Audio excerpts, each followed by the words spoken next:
I have a question for all of you. Do you think Mojang is rushing the updates? Well, in my own opinion, I think they definitely are. So in today's video, we're going to be talking about the 1.16.220 update and whether or not Mojang needs to slow down. Because for me, I feel like that they're rushing these updates because they let this update go with invisible paintings.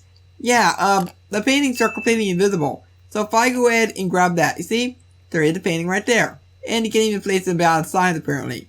I actually did not know you could do that. Well, you learn something new every day.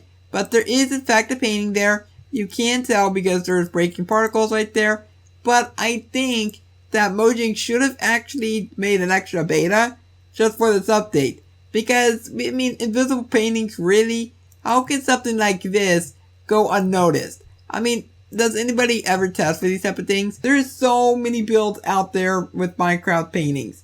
And whenever you build something with a painting, you're like, you know what? I think this looks so good. But whenever you think about somebody who built something with paintings, and then they walk into the base in this update, you'll be like, I'm gonna go see my favorite painting. And then you go to your painting gallery, and guess what? It's completely empty. Like, what happened to my paintings? They're all gone. It's almost like they're removing paintings. Let's go talk about the other feature, which is players are unable to see or join LAN sessions on Xbox without an Xbox Live Gold subscription. This is another bug I think should have been fixed before this update got released. Like, they do all the bug fixing and stuff, like, during the betas. But when the full release comes around, they don't even do anything but just do all the bug fixes that they add within the betas.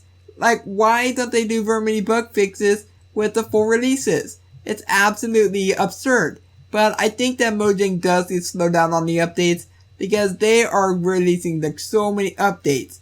Like a month ago, we just got 1.16.210. Think about the new betas. You know what beta we're on now? 1.16.230. But with all that being said, there's only one good feature that came out of this update besides all the bug fixes, and that is that you can now change the color of sign text by using dyes. Now originally, we had a special symbol, then we had to type in a number after that symbol, and then it gave us a different color depending on the number that we typed in. I think that just interacting with this, it just makes it so much easier for many players out there, especially if you're on a console or a mobile device. But with all that being said, if I go ahead and grab hold of any of these dyes and I interact with this, as you can see, we are in fact changing the color of the text, which is really good.